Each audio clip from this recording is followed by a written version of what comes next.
You can't even glance at an Instagram without seeing pictures of contouring and waist trainers. These beauty trends seem totally new, but they're actually centuries old. And there are plenty of other beauty standards from the past that are majorly popular today. Just wait until you learn the real reason ancient Egyptians wore heavy black eyeliner. If this is your first time visiting our channel, don't forget to subscribe and please give this video a big thumbs up. Today, we're sharing 10 beauty trends from the past we use today. Contouring.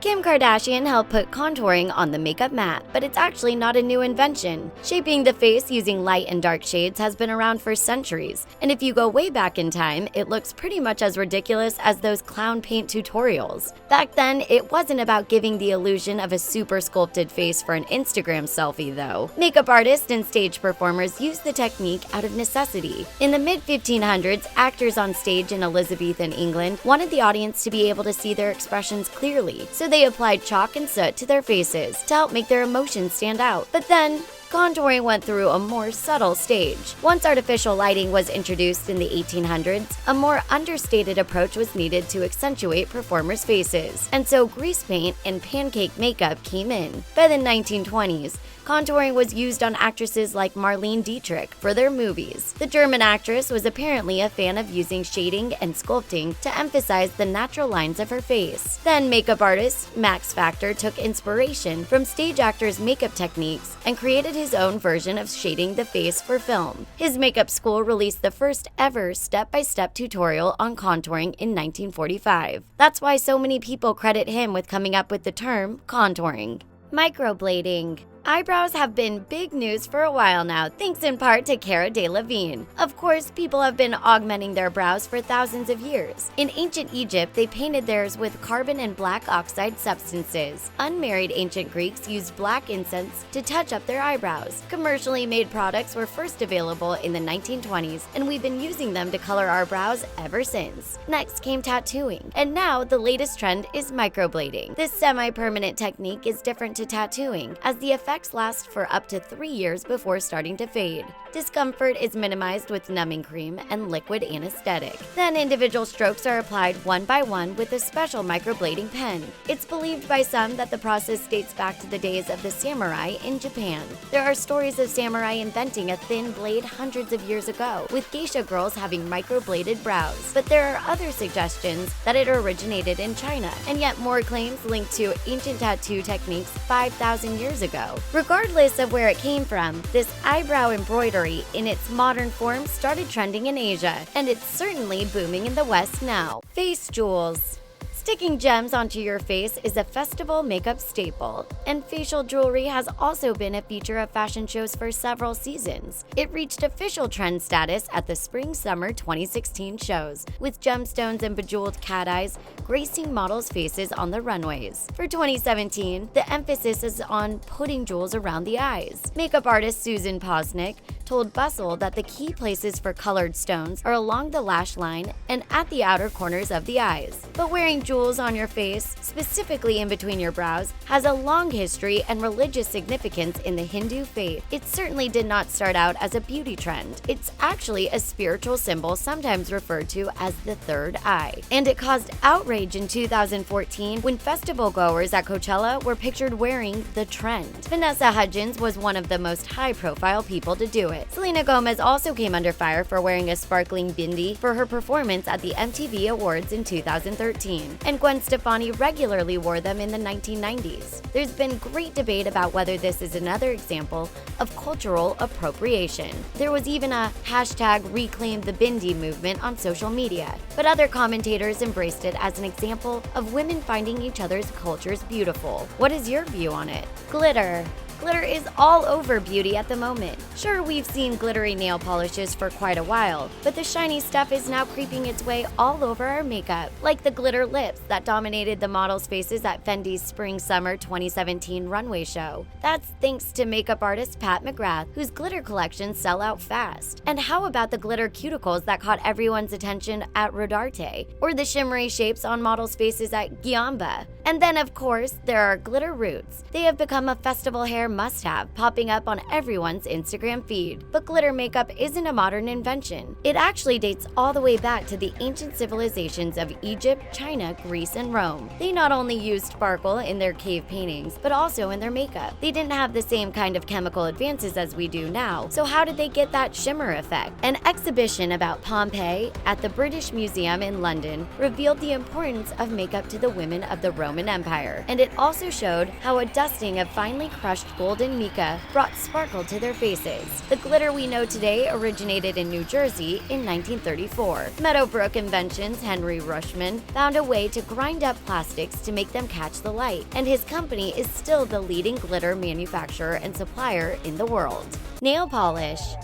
Did you know that acrylic nails were invented by a dentist, or that nail polish was originally worn by men? There are all sorts of fascinating facts about the history of nail polish. Back in 3200 BC, warriors in Babylon had their nails colored before heading off to battle. And in China, in 3000 BC, nail color was used to denote dynasty and class. Only the upper classes were allowed to wear the colors of the ruling dynasty. If the lower classes were caught wearing the color of royals, they could be punished by death. Pretty extreme, right? The ruling classes in China often chose highly pigmented colors like red, and Cleopatra was a fan of blood red too. It wasn't until 1878 that the US got its first nail salon, and that was inspired by France. Mary Cobb learned how to manicure in France. She opened America's first manicure parlor in Manhattan, developed her own line of products, and invented the emery board. Impressive work. Before liquid nail polish dominated the market in 1925, there were other types of polish. These included powder, paste,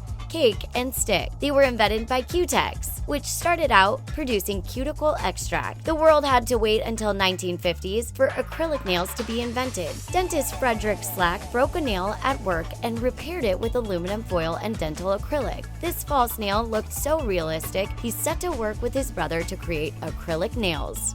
Hair dye. Ombre hair, mermaid hair, rainbow hair. At the moment, it seems like it's a case of the more colorful the hair, the better. Dyeing your hair has never been more on trend. Well, apart from the days of Queen Elizabeth I. With her striking hair, the Queen of England in the 1500s set the trend for red locks. Both men and women wanted to emulate her style by dyeing theirs and buying wigs to match. Before that, people with red hair were suspected of witchcraft. In fact, this hue didn't appear in hair naturally until the Dark Ages, and that was as a result of a genetic mutation.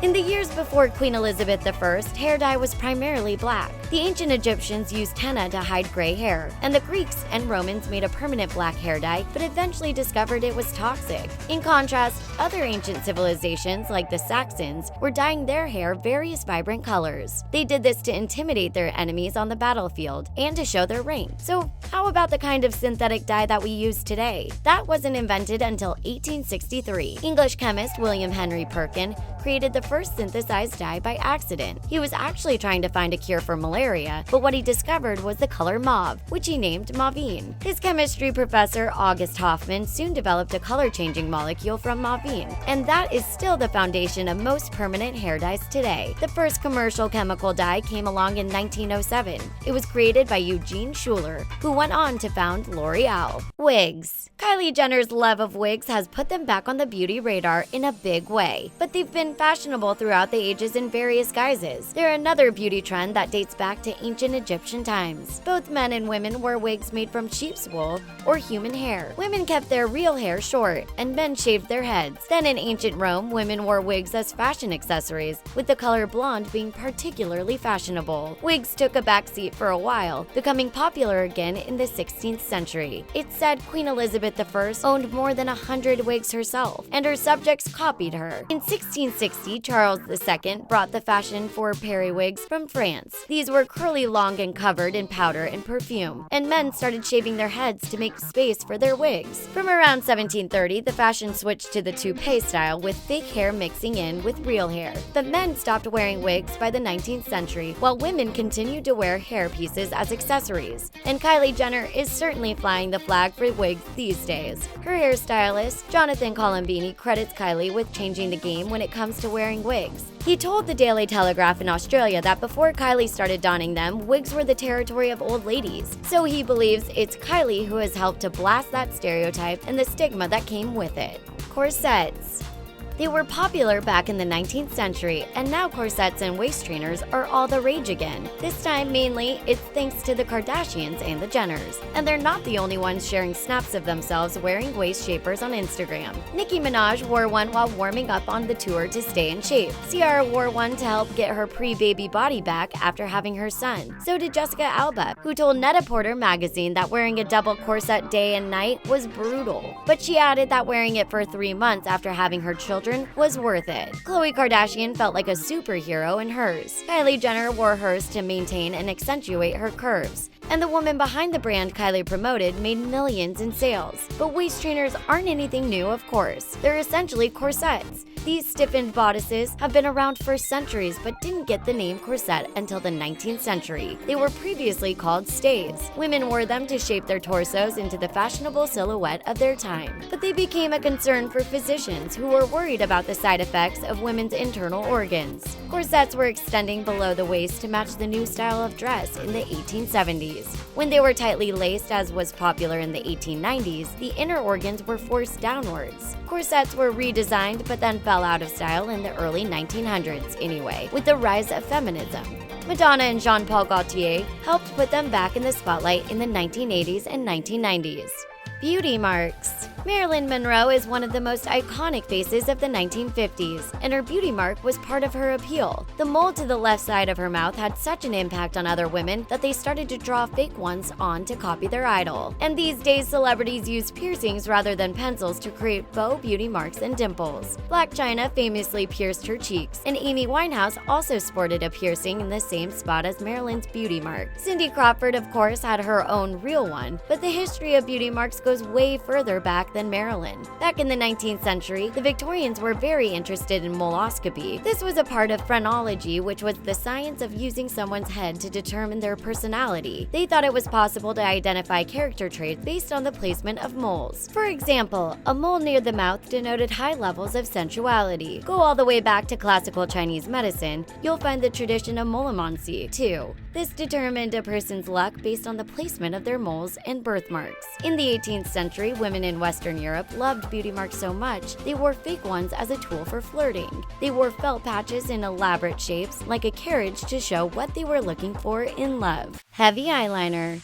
Those black-rimmed eyes is one of the most striking things about Queen Nefertiti's appearance. It's clear that ancient Egyptians enjoyed wearing heavy eyeliner back in 1345 BC just as much as celebrities like Kim Kardashian do today. But there could be a difference between the reasons for wearing it. These days, we wear eyeliner for aesthetic reasons, simply to look good. But back in ancient Egypt, they had more reasons to line their eyes with thick black kohl. Some ancient Egyptians believed that the gods Horus and Ra would protect those wearing makeup against illnesses. Modern scientists considered this merely a magical belief, but in 2010, scientists in France suggested that the black eye makeup they wore might have literally helped them too. They published their research in the American Chemical Society's journal Analytical Chemistry. They argued that ancient Egyptians could have believed that the lead-based substances in their makeup would help prevent or treat eye disease. In their study, the scientists analyzed 4 different lead-based substances found in samples from ancient Egyptian makeup containers. 2 didn't occur naturally, so they must have been made by ancient Egyptian chemists. And they discovered that these substances considerably boosted the production of nitric oxide in human skin cells. Nitric oxide plays a key role in encouraging the immune system to fight diseases. Diseases like eye infections caused by bacteria can be a big problem in tropical marshy areas like the Nile in Egypt. And so the scientists argue that ancient Egyptians might well have deliberately used these lead-based cosmetics to help fight eye disease. Who knew eyeliner was so impressive?